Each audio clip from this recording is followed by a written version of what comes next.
When you need advice, come to Ben and Kelly. It's group therapy on 99.7 DJX. All right, Jessica, in quotes, says, Ben and Kelly, I can't believe I'm writing to you all and subjecting myself to the scrutiny of you and your listeners. Wow. But here we go.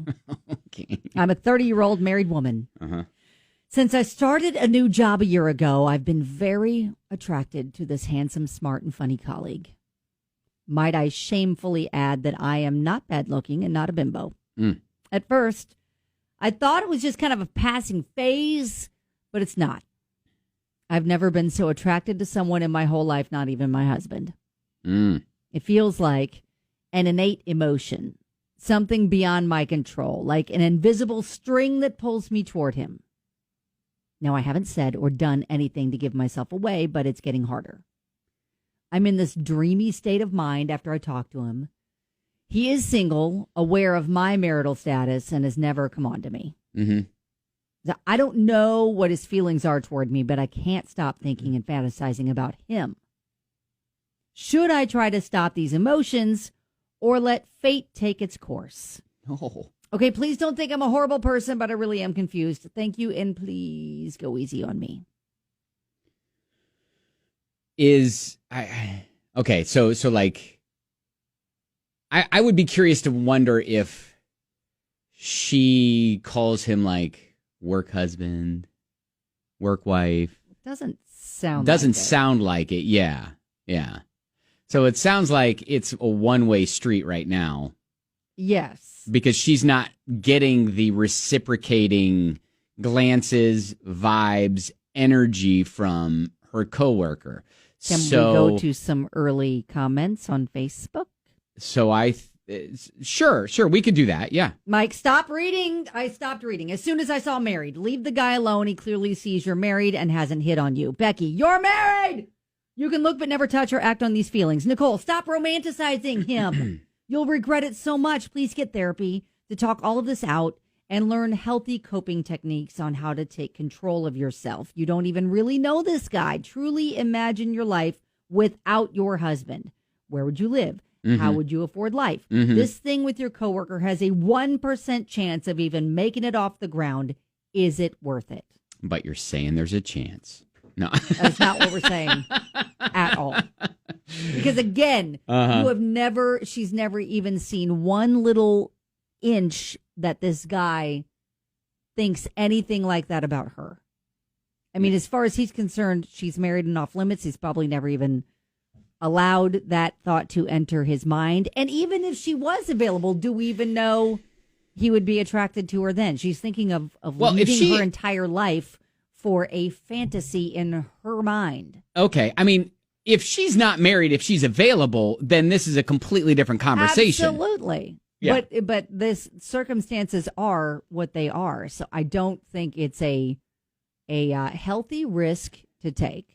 Well, unless this is truly showing her she is not getting what she needs out of her marriage and just needs to walk away regardless if there was anybody else that she was interested in.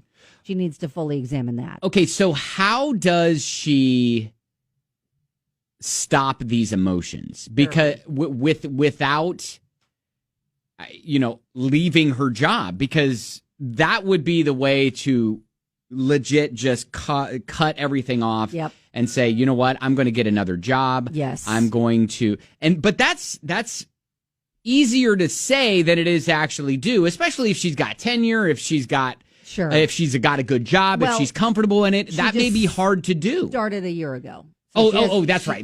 She hasn't been there all that long, but I think you get professional counseling and you get someone who is trained to help you talk through and put these feelings where they're supposed to be, either like squash them or examine why you're having these feelings when you are married. All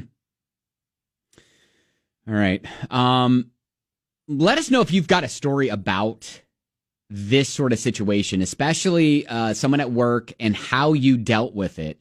Maybe you were tested and you pulled through. How you did it, I think, would help Jessica here. Yeah. 502-795-1997. Everything, even her marriage, At first, she thought it was just kind of a phase, but it's not. And she's never been, quote, so attracted to someone in her whole life. She's torn. Like, how does she move forward? How does she stop emotions? Does she let nature take its course? I'm a big fan of letting nature take its course, but not necessarily in this case. Yes, everybody there are lots of comments lighting up on Ben and Kelly's show on Facebook. Nicole, disrespectful to your husband to even consider cheating. You say you're not a bimbo and don't want anyone being mean, but you're asking this kind of question. You are married. You said vows to your husband. If you want to cheat, at least divorce your husband, as it sounds like he deserves better. Betty says, A, you're married. B, no one respects a cheater. C, never date a coworker. D, you're married. Stop planning to cheat. Well, okay. Well, I met my wife. She was a coworker of mine. Okay, but were you married? You No. were not, sir. No, you were not. HJ said it's lust you're feeling. Every time you get those feelings, just tell yourself you're married and that he's terrible in the bedroom and he's got lots of earwax. So another Jessica, says you're married. Marriage gets stale. It's perfectly normal for it to ebb and flow. If you've never had any issues in your marriage up until this point, you may just be loving the high this guy is providing. It will pass. If you love your husband and value your marriage, you need to let this go. You don't even know how this guy feels about you. This is true. What if you tell him and he doesn't reciprocate those feelings? Then you're stuck in an awkward spot at work with the destruction of a solid marriage for nothing. Okay. Take a long, hard look at your marriage. All right. So how did you meet your current husband? Actually, that is how I met my husband. That's how you met your husband? Yes, but I was not married. I was just in a relationship. But it was one of those things where I met him. I had no idea how he felt about me. I felt completely like head over heels, could not speak. It was horrible. But, I was just really honest. Like, I hadn't talked to him at all. I just broke up with my ex. Mm-hmm. And then I pursued it, and now we're married, and we have 3 kids. So, like,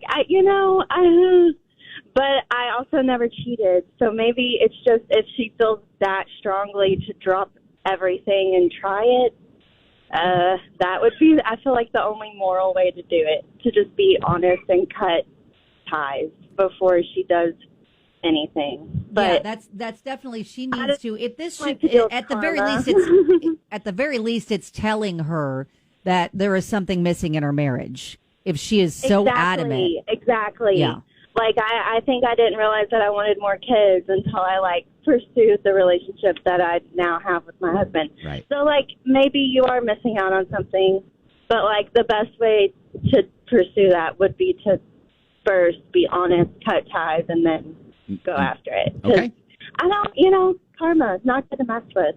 I like to be clean about it. I hear you. Well, it seemed to work out for you, so that's good. Yeah, it did. All right. Well, hey, thank you so much for sharing your story.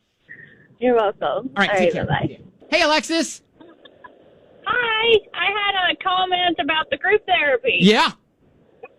So if this lady really does have, true feelings for this guy and they're not puppy dog feelings, she needs to think about the fact that if she were to do anything with him while she's still married, if that were to turn into a relationship, like a real relationship, how is that guy ever going to be able to trust her? True. Very true. She needs to figure out if she truly needs to leave her marriage, do that first before she ever thinks of pursuing this guy. Exactly. And is a chance really worth ruining your entire life, your entire marriage, everything that you've already built? Yeah, she is looking at upending her entire life. Yes, well, you obviously didn't hear our last caller, so. All right, Alexis, hey, thank you. We got to run. Have a good day. All right, thank you. We got another message that said, please don't say my name, but as someone who followed through with the work fantasy, got the divorce, etc., it's not worth it. I've never been so miserable and didn't end up with the fantasy man. Ooh. Okay. Yes, so, that's the biggest thing is maybe just the fact that you are having these feelings for somebody else is, again, just an indication that you need to turn some more attention to your marriage and figure out what's missing there. And then really, I think if you do end up walking away from the marriage, at least if you try to put work into it, go to therapy, figure that out, you can walk away knowing that you gave it your best shot. Yep. Yes. And then you'll have no regrets in that case. But then you have to also be prepared that maybe fantasy guy isn't going to work out either. And then you're going to end up on your own. And are you going to be okay with that? Like if you're going to regret leaving your marriage, if you're going to be like, oh, well, that guy rejected me, I wish I had my husband back, then that's not good either. So you have to figure first out. Analyze your own marriage. Yes. You have to figure out if you're going to leave your marriage that you will be okay alone and moving on no matter what happens after that. All right. A lot to think about. Thank you, Jessica, for reaching out to us. I feel like we were relatively easy on you. I think we gave a little tough love. Maybe. But it's the fact that we're coming at it because we love you and we understand you're confused. You're in a tough spot. We're trying to help. All right. That is Group Therapy. Keep us posted.